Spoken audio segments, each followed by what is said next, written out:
your critical raw materials, your incredible nature and biodiversity, and your young workforce.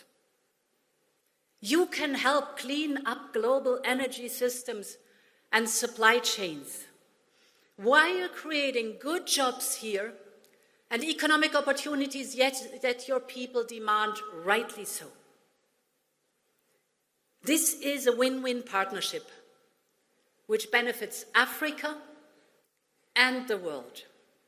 For the last 500 years, the West has mapped Africa as a source of raw materials, disrupted vibrant African value addition, and arrogated itself as the place where industrial revolutions happen. This strategy is clearly traceable from the transatlantic slave trade, continuing through European colonialism, to the current critical raw materials framing necessary for its digital and climate tech dominance. African countries have realized that continuing to export materials raw is an unsustainable path of dependency. Emphasis is now on value addition, which is the norm in everyday life, rendered informal, marginal, even illegal under colonialism, and never revisited, recentered, and formalized after independence. Let's take minerals as an example of indigenous value addition, and how the transatlantic slave trade and colonial rule destroyed it and inserted in its place extractive infrastructures of CRM's export that have remained intact since independence. The last half of the essay switches to Africa's pivot to value addition,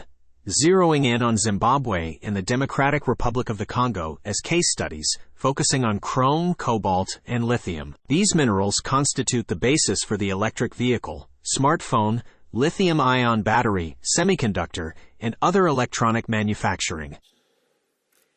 This summit is a crucial step to prepare the upcoming COP28 meeting and to make sure that Africa's voice resonates around the world and that Africa's priorities as a continent that is most affected by climate change are duly taken on board.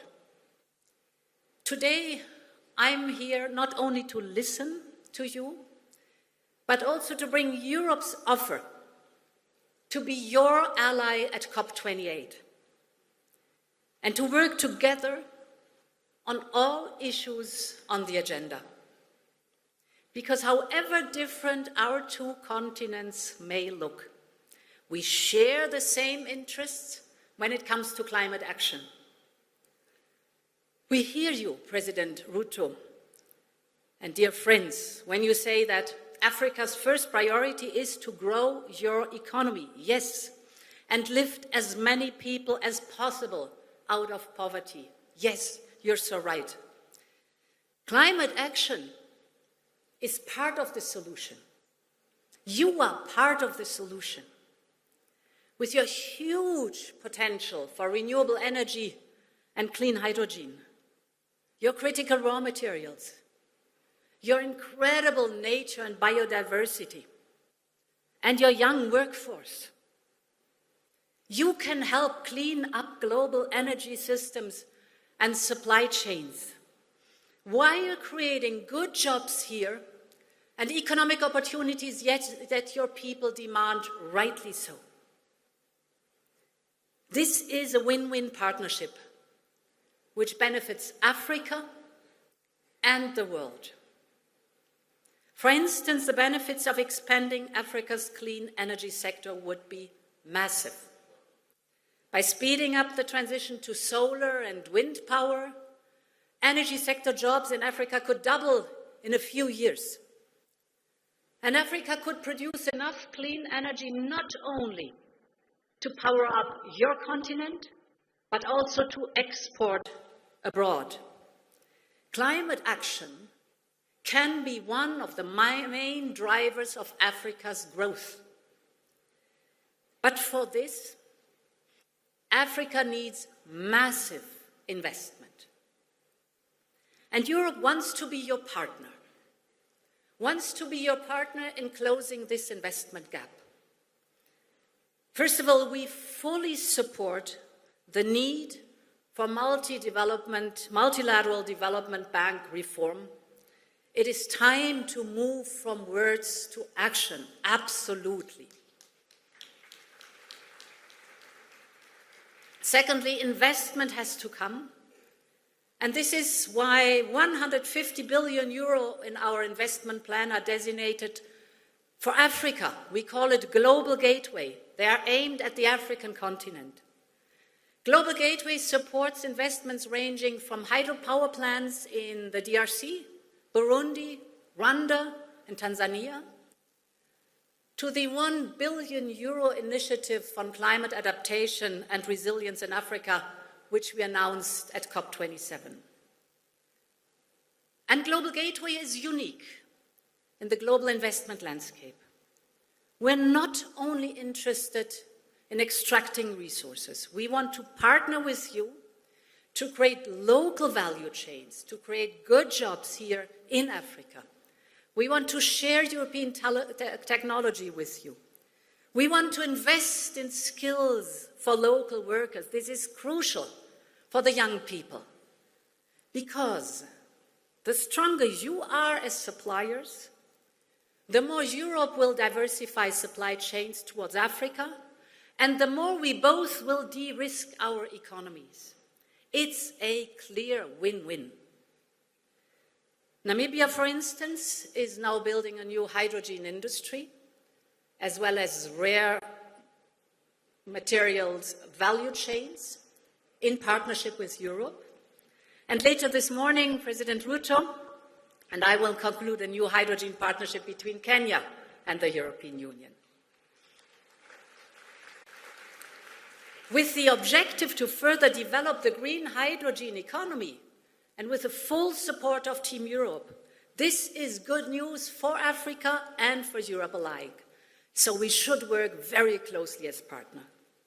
Yet, public money from major economies, however crucial, is not enough.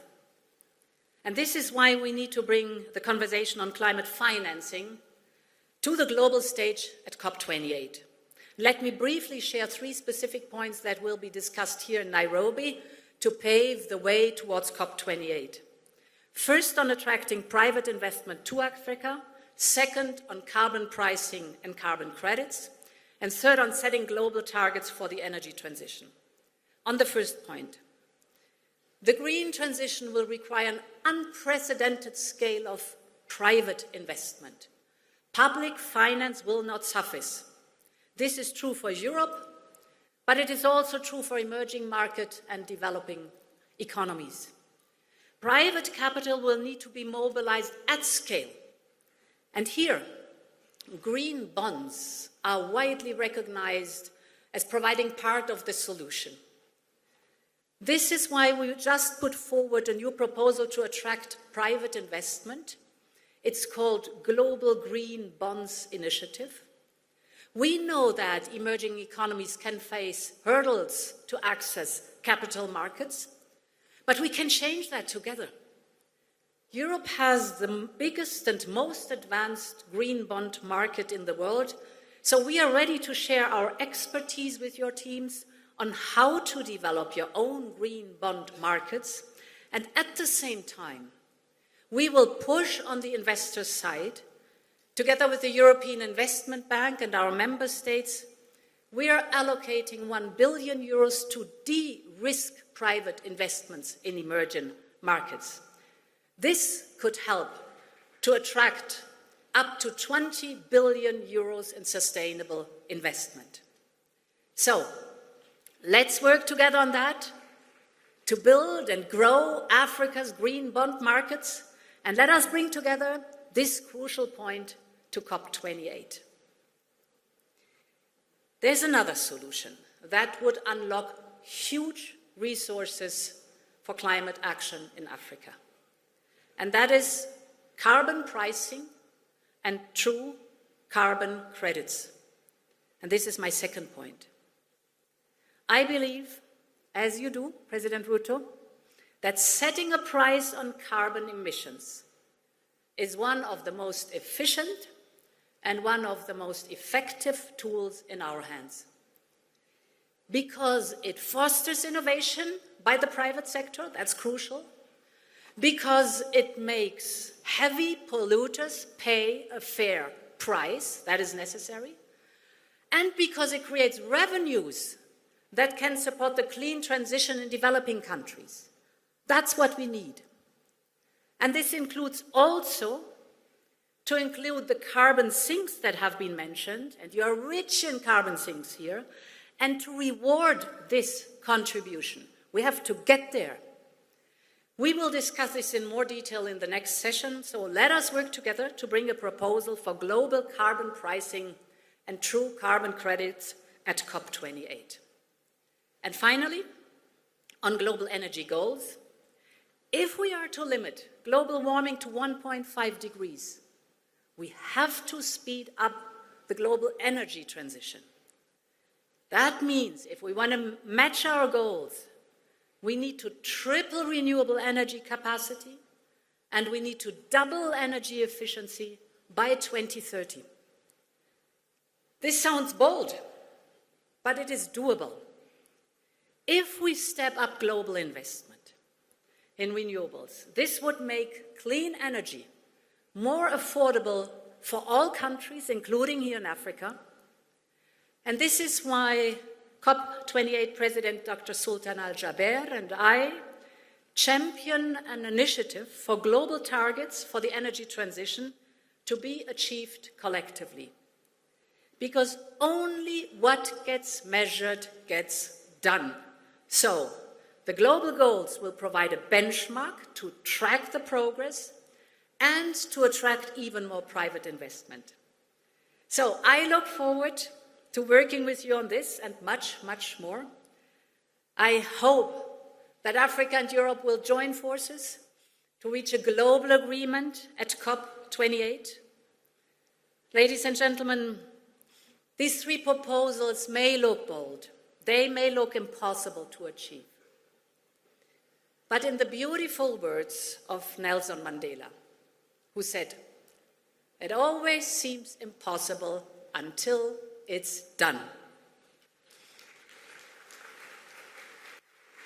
We have a huge responsibility to fight climate change for the good of our children, for the good of our grandchildren. And I wrote down these beautiful words of the African youth yesterday. Our countries are burning and drowning. As you're not here to save us, we have to trust you now.